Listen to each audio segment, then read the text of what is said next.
welcome to the second part of the video, guys, and we're going to keep talking about manipulations and left-handed shooters. Like I talked about in the first part of the video, back in the day when I started shooting, there weren't a lot of accessories to facilitate left-handed shooters. So basically, we had to adapt to right-handed guns that were set up for right-handed shooters. Okay, in the last 10 years or so, or 15 years or so, actually, probably a little bit more than that. The industry has boomed with all kinds of devices out there to kind of really fill that gap and allow shooters to more efficiently and more effectively be able to run their weapon systems as left-handed shooters.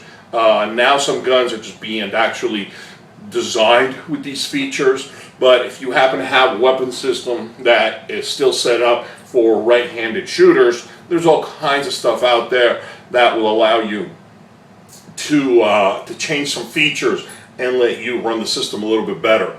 Some of the things that I ran or that I've added to my gun, for years I didn't use anything because guns that were issued to me again were guns that were set up for right-handed shooters. So I didn't want to train with something at home and then with something that had a left-handed feature on it just to be issued a gun that didn't have that later. So again, I've always tried to train like I fight, so I stayed away from that and I learned the hard way, so to speak. All right. Nowadays, some of the accessories that are out there are easy to install. They don't affect the gun or functionality of the gun, so to speak, and you can just drop them in. And there's something, if you travel a lot and you want to have these things with you, these accessories with you, you can just throw them in your bag. When you get your gun issued to you, it takes, depending on the part, it might take 10-15 minutes to put the part on, and you're good to go. And it will still allow you to train like you fight, using some of these tools to facilitate left-handed shooters. So some of the things that I've used here, for example, again, I got an AMB Safety on my gun. Okay, I think it's great. It works really well for me.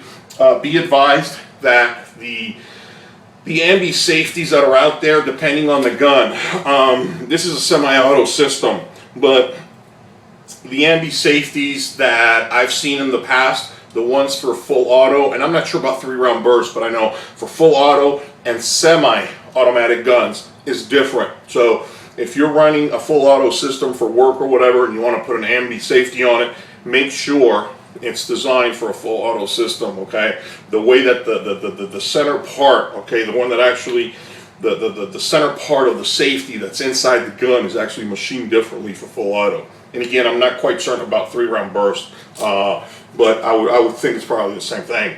All right. Other features that I have here is I have an AMB Charging Handle from Badger Ordnance.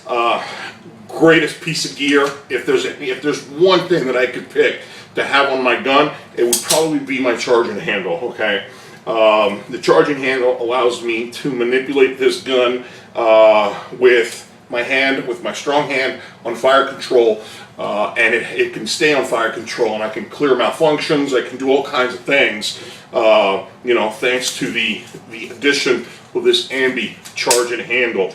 The other thing that I have here as well is I have an AMB Mag Release. Now, I mentioned this briefly in the first part of the video. This AMB Mag Release has been on my gun for a very long time, and forever I have not used it. To be honest with you, I'm not too thrilled on how it's designed, how it functions. So as a result, and the fact that I've been training, I've been doing the strip away method for my mag changes for such a long time, I never really gave this thing a chance. Now in the last year or so, probably even less than that, I'm actually kind of forcing myself to use this AMB Mag Release, because it does help, and it does actually kind of speed up my time in my reload. So but I do need to kind of go back on the internet and see if they have a different design for this particular device. And then the last thing that I have on here that I guess helps me as a lefty is I have a bolt lock or bolt release that has the bottom part of it, the tiny little nub that we're used to in standard, righty guns. This one, okay, I don't know if you can see it, if it's in focus right here, okay, it has a little bit more surface area, all right, it's a little bit wider, it's a little bit longer, bigger, all right. That allows me to easily find it with my strong hand index finger, and in conjunction with my AMB charging handle, it allows me to easily lock the bolt back without having to kind of do the typical, take your strong hand off, or do this, so on and so forth, like a lot of people do. So, but besides that, those are the only real features that I have on my gun that are set up for a lefty. Now, somebody asked me, how do you do, how do you manage your mag changes as a lefty? So let's take a look at that. The traditional way that I've always done my mag changes as a lefty is the strip away method. And the strip away method is real simple. Let me grab an empty magazine, all right? I'll insert an empty magazine here, and just so you guys can see, I'm using some dummy rounds, all right? Real simple. Basically, let's say I'm engaging my target, all right? I run out of ammo. The bolt locks to the rear. All I do at this point is I take my support hand, I bring it back, all right? I depress the mag release, all right? Drop the magazine, pick up my spare, insert it, do the push-pull, and then this is, again, where being left-handed kind of helps, all right? My support hand now moves back to my hand guards, and with my hand not leaving fire control, and to try and get as much surface area as I can, all right, all my fingers come up, and usually the index finger will find that ping pong paddle, right? And I'll depress it, releasing the bolt forward, and then with my thumb, re-engage the safety, all right, or taking the gun back off a safe, and being able to re-engage my target. Now, being left-handed and re-engaging the safety, all I do is I take my index finger, all right, and I just bring it back, and I re-engage the safety. That's how I manipulate the safety as a left-handed individual, okay? Again, I take the thumb with my strong hand to take it off, and I take my index finger to take the safety and re-engage it, okay? Now, if I need to lock the bolt to the rear, this is where this AMB charging handle comes into play very nicely, may I say so. Also, it works really well for malfunctions. Let's say a type 1 malfunction or anything where I need to lock the bolt to the rear. It lets me work it really well, okay?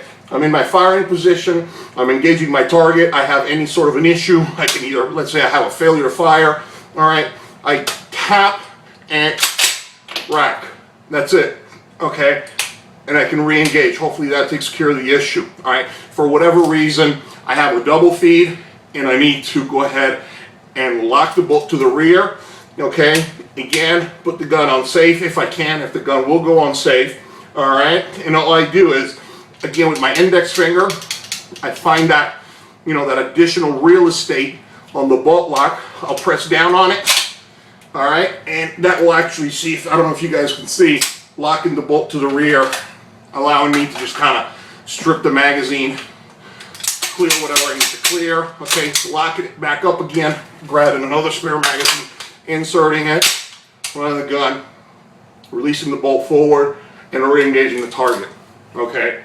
As you can see, everything that I just did, as a lefty, my hand barely left fire control, so there are great features to be able to have. All right, if you guys got any questions, let me know, and I'll see you guys later. Be safe.